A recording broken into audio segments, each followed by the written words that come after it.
Steric hindrance. आप crowding भी लिख सकते हो। तो बच्चों आपको ध्यान देना है, रेक्टिविटी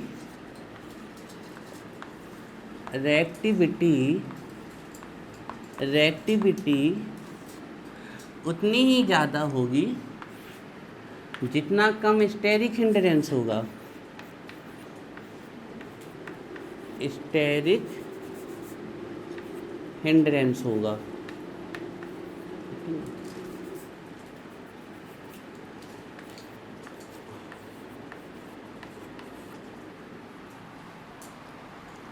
अब इन दोनों कॉन्सेप्ट को हमें अप्लाई करना है एल्डिहाइड एंड कीटोन में, ठीक है।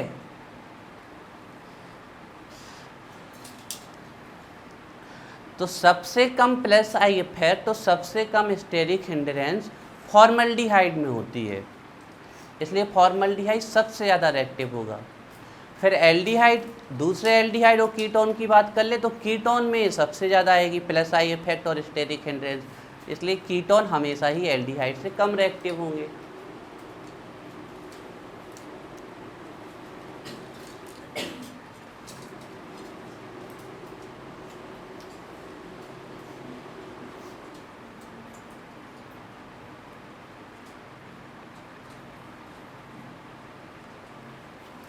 तुम्हारी कॉपी पे हमारी नज़र रहती है, ध्यान रखना, अब गलत नहीं लिखना। और एक दिन सभी फेयर कॉपी लाओ, चेक करें आपकी सब फेयर कॉपी।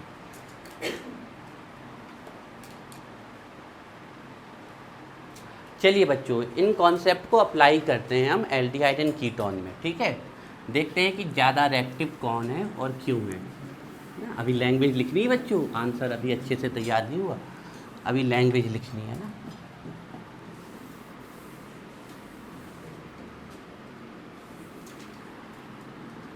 लिख गया?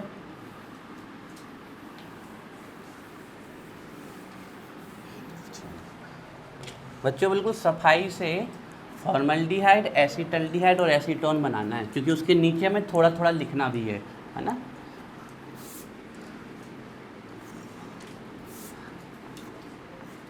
फॉर्मल्डिहाइड,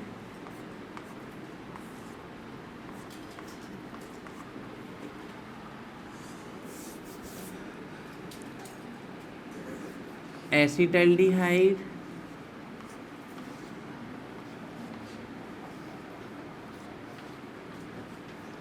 एसीटोन, है ना। एक ही बार में आ जाए तीनों तो बढ़िया रहेगा पेज में। एक ही, पहले फॉर्मल्डिहाइड, फिर एसीटल्डिहाइड और एसीटोन।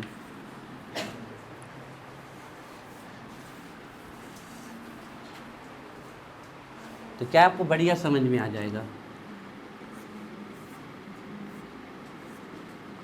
और एसीटोन बच्चों देखो, इसमें कोई भी प्लस आई ग्रुप नहीं है, इसमें 1 प्लस आई ग्रुप है और स्टेरिक हिंड्रेंस भी 1 प्लस आई ग्रुप के कारण है। इसमें 2 प्लस आई ग्रुप है और स्टेरिक हिंड्रेंस भी 2 प्लस आई ग्रुप के कारण है ना। तो देखिए इसमें हम क्या लिखेंगे,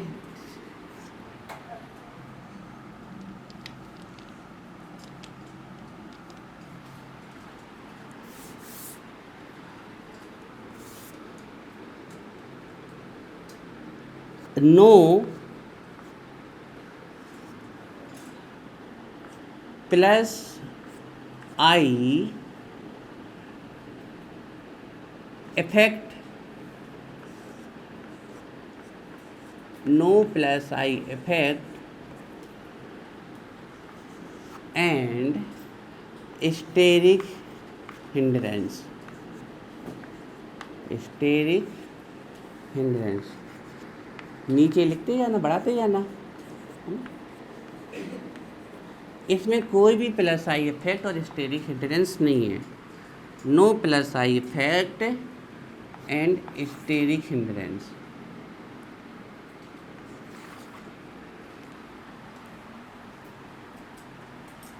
नो प्लस आई इफेक्ट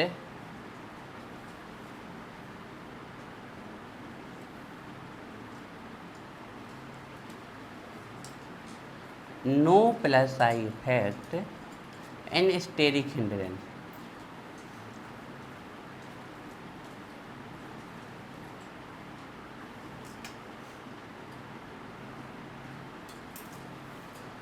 अब इसमें लिखेंगे बच्चों, इस वाले पे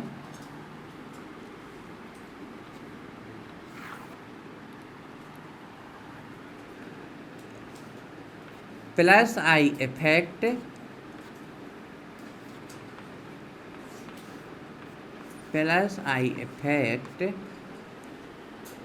and steric hindrance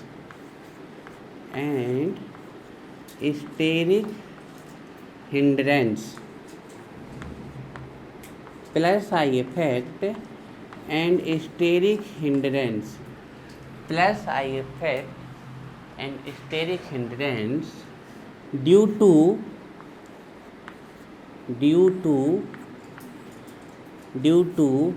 one EDG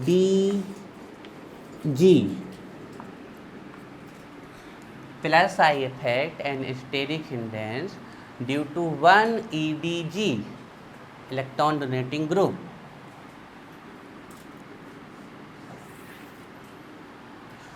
plus I effect and steric hindrance due to one electron donating group।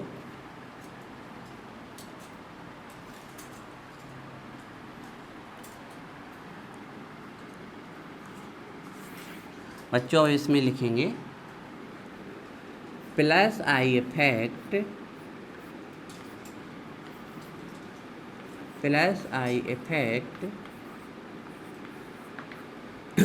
And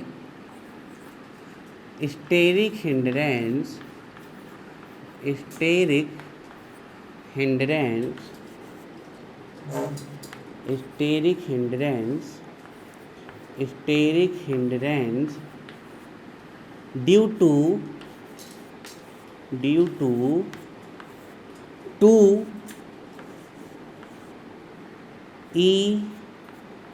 EDG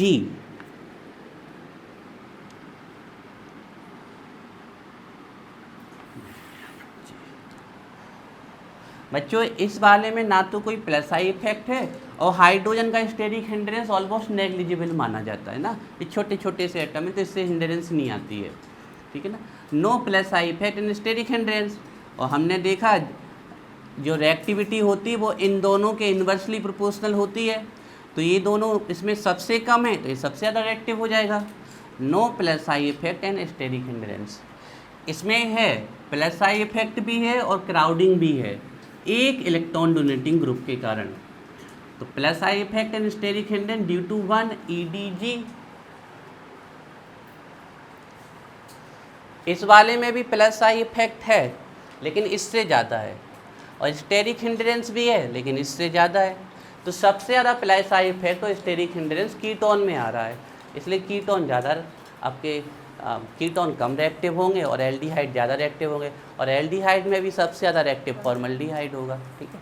अब इसको लैंग्वेज में लिखते हैं पूरे को, ठीक है।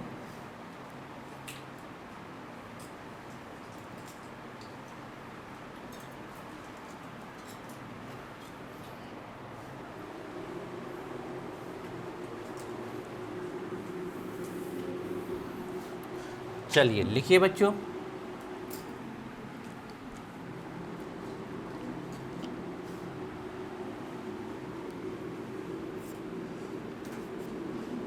from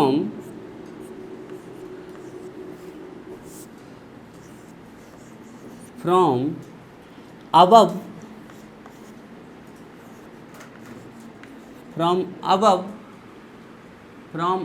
साथ में लिखते चलो बच्चों, बात नहीं।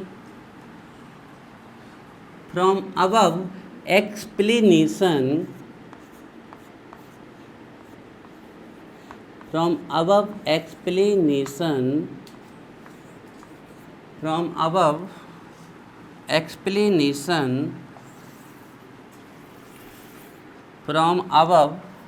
explanation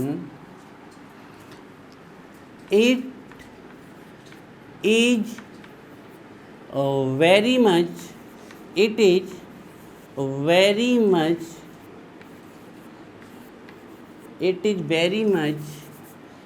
clear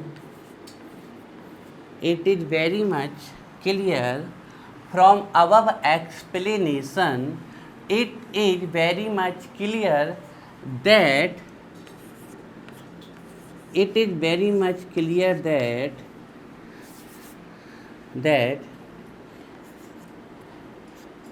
aldehydes, it is very much clear that aldehydes have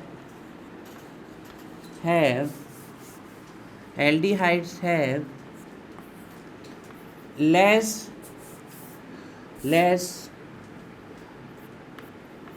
plus I effect, bracket में लिख लेना EDG, less plus I effect. फिर बातें लाओ, दो हमें वाइटनर दो, हमें लाओ यहाँ दो, हम वाइटनर बिल्कुल बंद करवा रहे क्लास में, दो वाइटनर दो, लाओ वाइटनर हमें दो। 5 मिनट खड़े रहेंगे क्या सर? एक बार में सुनते क्यों नहीं हो? 5 बार क्यों कहना पड़ता है? दो वाइटनर का यूज ख़राब नहीं है, लेकिन आप हैबिचुअल हो गए हो अब उसके, मतलब उसके बिना काम पढ़ाई कैसे, आधा फोकस वाइटनर पे। वाइटनर के यूज का कोई बुरी बात नहीं है, लेकिन बाय डिफ़ॉल्ट कर लो 1-2 बार तो ठीक है, पिन की तरह उसे यूज कर रहे हो, कैसे काम चलेगा?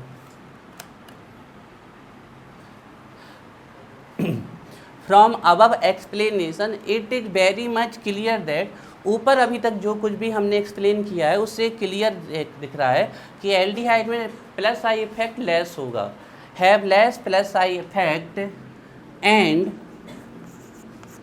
Steric hindrance, less plus I effect and steric hindrance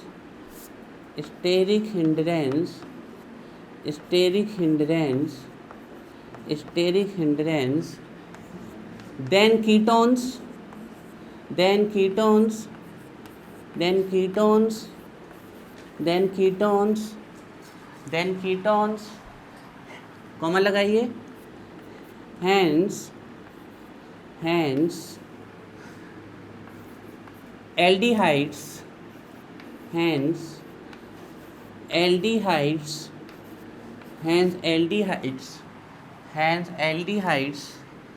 are more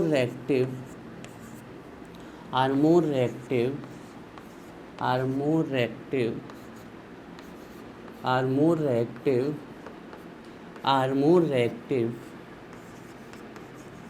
than ketones। बच्चों बिल्कुल सिंपल सा है, अगर आपने थोड़ा भी मन लगा के पढ़ा होगा तो ये अभी आपको याद हो गया होगा बहुत अधिकतर। हमसे पूछा गया कि why aldehydes are more reactive than ketone, या between aldehydes and ketone which is more reactive and why. तो हमने पहले बताया कि प्लस आई रिएक्टिविटी दोनों के पास कार्बोनिल ग्रुप है, एल्डिहाइड के पास भी और कीटोन के पास, दोनों के पास कार्बोनिल ग्रुप है, फिर भी एल्डिहाइड ज़्यादा रिएक्टिव है कीटोन से। उसके लिए हमने 2 रीजन बताए, प्लस आई इफेक्ट और steric hindrance. Reactivity directly proportional होगी positive charge on carbon atom, और कार्बन एटम पे positive charge electron donating group कम करते हैं, तो जितना ज़्यादा इलेक्ट्रॉन डोनेटिंग ग्रुप होंगे उतनी कम रिएक्टिविटी होगी। तो एल्डिहाइड में हमेशा ही कम आएंगे क्योंकि एक साइड ग्रुप होता है, और फॉर्मल्डिहाइड में तो है नहीं। Steric hindrance, reactivity steric hindrance के भी इन्वर्स ली जाएगी, तो इसमें तो है ही नहीं, ऑलमोस्ट इसमें है लेकिन एक ग्रुप के उससे 2, तो इसमें no plus I no steric hindrance, इसमें है लेकिन 1 के कारण, उसमें 2 के कारण।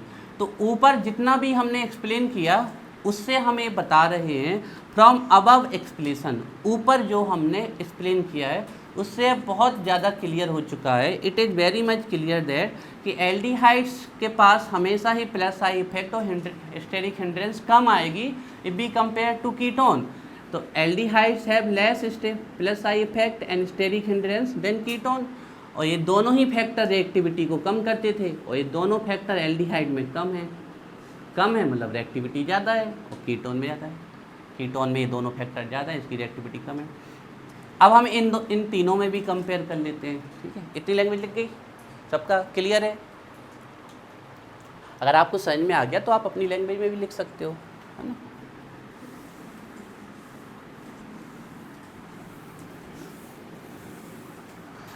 पैराग्राफ चेंज करके, लाइन चेंज करके लिखिएगा।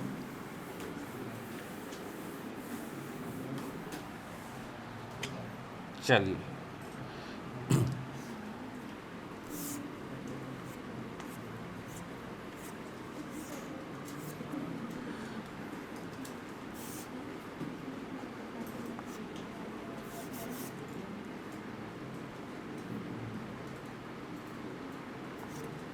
if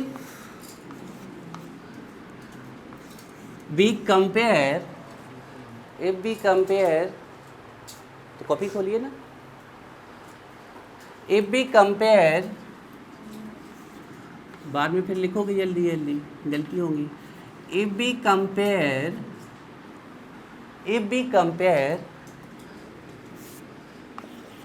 the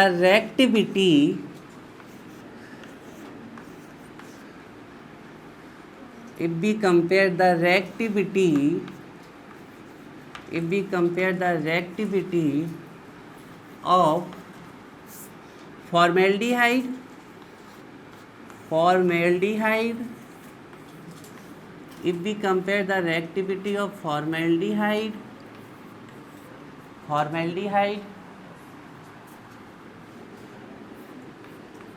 HCHO, कॉमा लगाइए, एसिटल्डिहाइड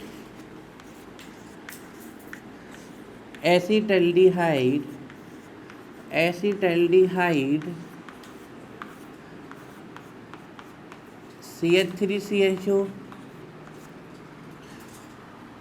and acetone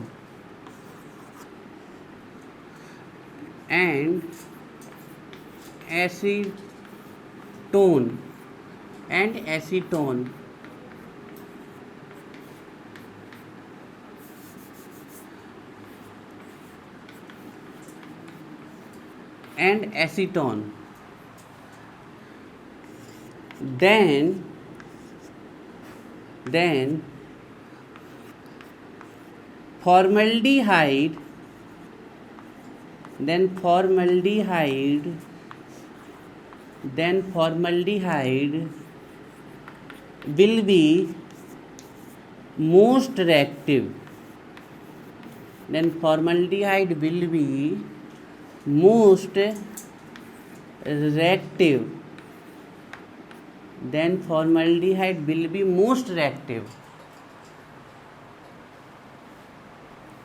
कैमरा चल रहा है। If we compare the reactivity of formaldehyde, acetaldehyde and acetone, then formaldehyde will be most reactive due to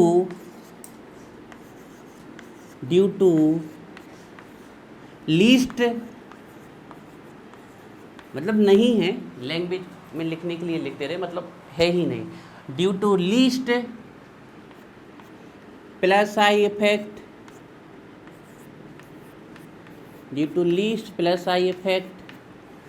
and steric hindrance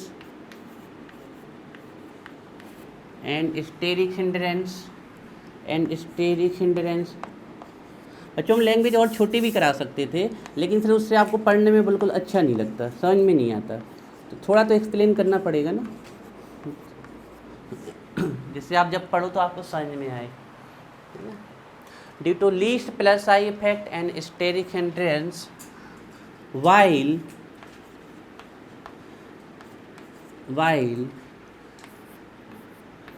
ketone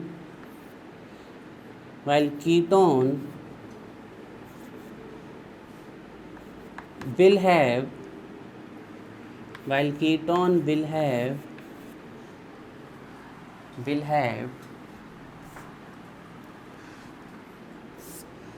अब यहाँ हम थोड़ा लीस्ट की जगह मिनिमम वर्ड यूज करते रहे, जिससे आपको पढ़ने में ठीक लगे। लीस्ट दो बार आ जाएंगे तो आपको अच्छा ही लगेगा ना, थोड़ा सा आपको अनकंफर्टेबल फील होगा। Will have minimum will have minimum reactivity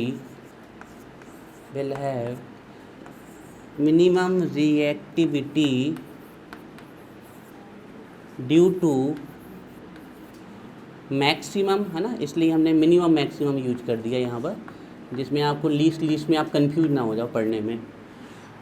while ketone will have minimum reactivity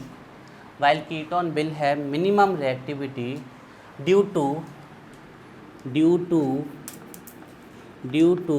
maximum plus I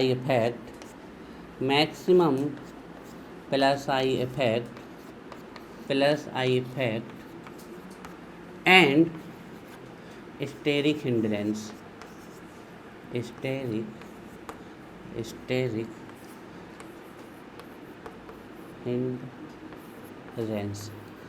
बच्चे, हमारे जो क्वेश्चन थे आंसर उनके हो गए।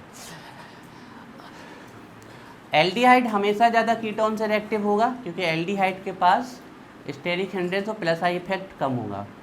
अगर हम फॉर्मल्डिहाइड, एसीटल्डिहाइड और एसीटोन की बात कर लें तो इन तीनों में सबसे ज़्यादा रिएक्टिव फॉर्मल्डिहाइड आएगा क्योंकि इसके पास लीस्ट प्लस आई इफेक्ट है और लीस्ट स्टेरिक हिंड्रेंस है, और जो कीटोन है वो लीस्ट रिएक्टिव होगा।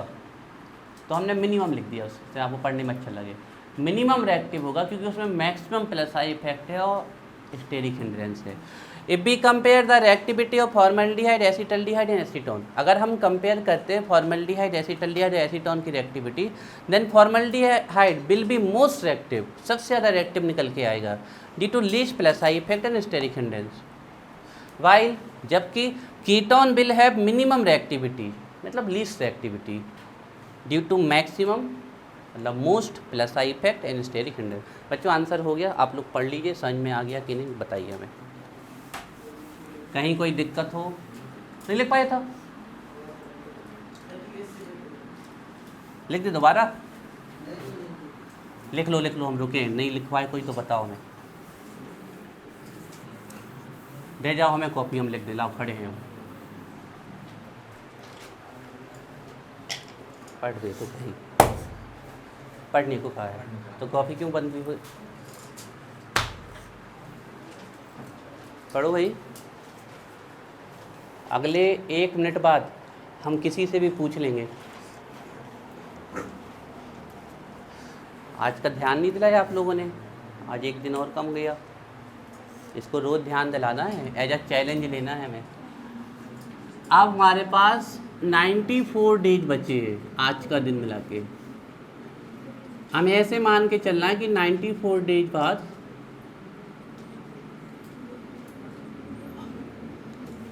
हम ओलंपिक खेलने जा रहे हैं, है ना। जैसे उनको गोल्ड मेडल मिलता है ना तो उनको कितनी खुशी होती है हम आपको कि हमारे देश के लोगों को गोल्ड मेडल मिला, ऐसे ही अगर आपके अच्छे नंबर आएंगे तो आपके पेरेंट्स को उतनी ही खुशी होगी, बिल्कुल भी थोड़ी कम नहीं होगी। तो थोड़ी खुशी तो देना बनता है ना, ये तो हमारा हक है कि हम उनको दें थोड़ी सी खुशी।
चलो आयरा सुनाओ।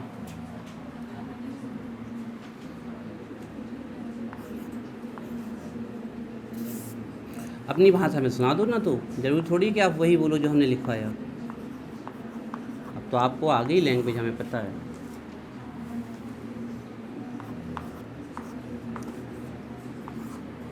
चलो अनामिका सुनाओ।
सुनाते जाओ अपने मन से, काम विश्वास रखो अपने ऊपर, बना बना के सुनाते जाओ।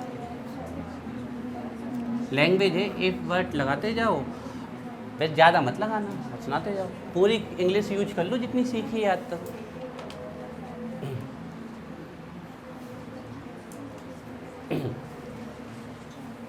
8 बजे कोचिंग कहा था, 8:30 पे करा लो, कहा था ना 8:30 पे करा लो।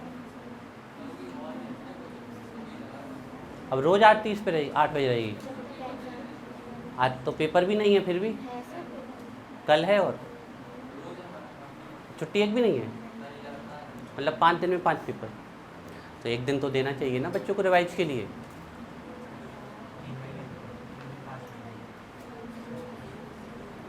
तो फिर जल्दी से क्वेश्चन लिख लो फिर सब लोग।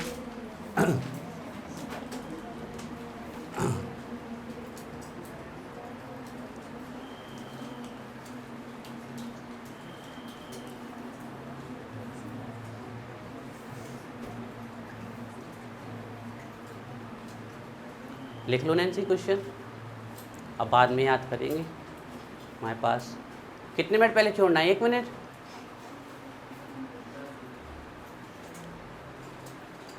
नहीं, 5 मिनट पहले छोड़ दो, यदि तुम फ़ोन कर देना।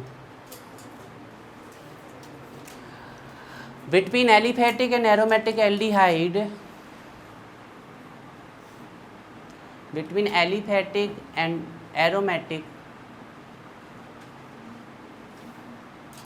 between aliphatic and aromatic aldehyde and ketones, between aliphatic and aromatic aldehydes and ketone, which will more reactive and why? Which will more reactive and why? Between aliphatic and aromatic aldehydes and ketones, which will more reactive and why? Compare between acetaldehyde and benzaldehyde, acetone and acetophenone. Compare between acetaldehyde and benzaldehyde.